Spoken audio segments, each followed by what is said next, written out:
আসসালামু আলাইকুম। আশা করি সবাই ভালো আছেন। আজকের ভিডিও কোন টপিক নিয়ে সেটা আশা করি টাইটেল দেখেই বুঝতে পারছেন। আর সম্পূর্ণ বুঝতে হলে অবশ্যই ভিডিওটি প্রথম থেকে শেষ পর্যন্ত সবটা দেখতে হবে। তার আগে ভিউয়ার্স, আপনারা যারা এখনও চ্যানেলটি সাবস্ক্রাইব করেননি তারা প্লিজ এখনই সাবস্ক্রাইব করে নিন এবং পাশে থাকা বেল আইকনটিতে ক্লিক করে দিন, যাতে করে আমাদের পরবর্তী সব আপডেট সবার আগে পেতে পারেন। তাহলে শুরু করা যাক।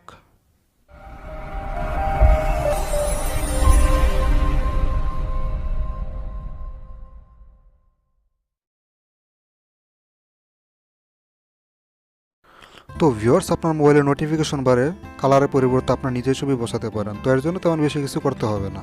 তার জন্য অবশ্যই প্লে স্টোর থেকে একটা সফটওয়্যার ইনস্টল করে নিতে হবে। তো সফটওয়্যারটি ইনস্টল করবেন। এখানে সফটওয়্যারটার নাম হচ্ছে ম্যাটেরিয়াল।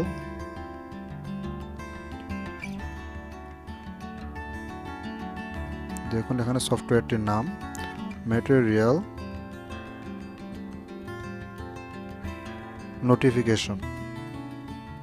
দেখুন ম্যাটেরিয়াল নোটিফিকেশন শিট। স্পেলিংটা ভিডিও ডেসক্রিপশনে দেওয়া আছে কিংবা স্ক্রিনে দেওয়া আছে, এখান থেকে দেখে নিতে পারেন। তো এই সফটওয়্যারটি আপনাকে ইনস্টল করে নিতে হবে এখান থেকে। তো ইনস্টল করবেন।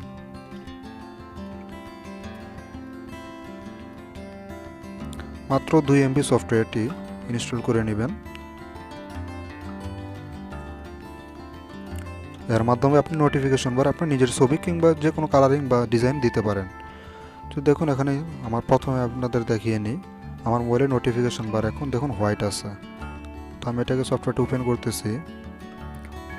ওপেন করার পর এখানে দেখুন এটা অফ আছে, এটাকে অন করে দিতে হবে। তো এটা অন করবেন এবং এখানে 4টা অপশন আছে, 4টা অপশনে আপনাকে অন করে দিতে হবে। রাইট, তারপরে সবগুলো অ্যালাউ করে দিবেন। ব্যাক করে আবার সেম অন অন করে দিবেন। তারপর অ্যাক্সেসিবিলিটি, এখানে আসার পর দেখুন ম্যাটেরিয়াল নোটিফিকেশন সেই সফটওয়্যারটাকে আপনাকে পারমিশন অ্যালাউ করে দিতে হবে। অ্যালাউ, ওকে। তারপর আবার দেখুন 4 নম্বর নোটিফিকেশন, এখানে ম্যাটেরিয়াল শেড, এটাও অ্যালাউ করে দিতে হবে। অ্যালাউ, বাস কাজ শেষ। এবার এটাকে ডান করে দিন। তাহলে ডান করার পর এখন দেখুন আমার মোবাইলের নোটিফিকেশন বার সাদা হয়ে গেছিলো। আগে ছিল অন্যরকম, এখন ডিজাইনটাও চেঞ্জ হয়ে গেছে। তো ইচ্ছা হলে এখানে আমি নিজের ছবিটা বসাতে পারি এই জায়গায়। তাহলে দেখুন কীভাবে বসাতে পারেন। আচ্ছা, তার আগে দেখে নিন এখন যে সাদা আছে, ইচ্ছা করলে আপনি এটাকে কালারিং করতে পারেন। কালারের জন্য তেমন বেশি কিছু নয়। দেখুন এখানে শেড, ব্যাকগ্রাউন্ড কালার এটা দেওয়া আছে। এটা যদি আপনি কালার এখান থেকে চুজ করে নিতে পারেন। ধরুন মনে করেন আমি এখানে পিঙ্ক বা গ্রিন দিলাম, তারপরে সিলেক্ট করে দিবেন।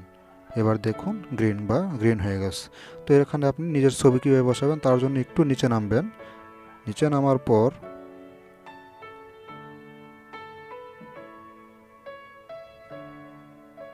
দেখুন কাস্টম ব্যাকগ্রাউন্ড ইমেজ, এই কাস্টম ব্যাকগ্রাউন্ড ইমেজে ক্লিক করবেন। তারপরে সিলেক্ট, অ্যালাউ করবেন। তারপর আপনি গ্যালারিতে যাবেন। গ্যালারিতে আপনার পছন্দ মতো যে কোনো একটা ছবি সংগ্রহ করবেন। তো মনে করেন আমি এখানে আমার উইন্ডোজটা এখানে দিতে চাই, উইন্ডোজ ওয়ালপেপার। তো এটা ক্লিক করলাম, ক্রপ করলাম, তারপরে ডান, কাজ শেষ হয়ে গেল। তো এবার আমি নোটিফিকেশন বারটা এখান থেকে নামাচ্ছি। এবার দেখুন চেঞ্জ হয়ে গেল, উইন্ডোজ সিস্টেমটা আসলো। আর এর জন্য অবশ্যই আপনার ছবিটা আপনি বা যে ছবিটা ব্যবহার করতে চান ওইটা একটু হাই কোয়ালিটি হতে হবে এবং যাতে জুম করলে তেমন বেশি ডিফারেন্স না হয়, ওইরকম একটা পিকচার দিলে ভালো হয়।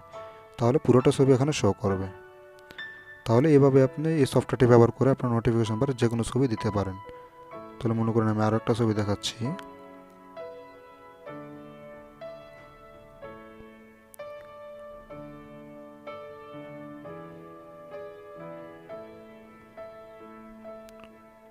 মনে করেন আমি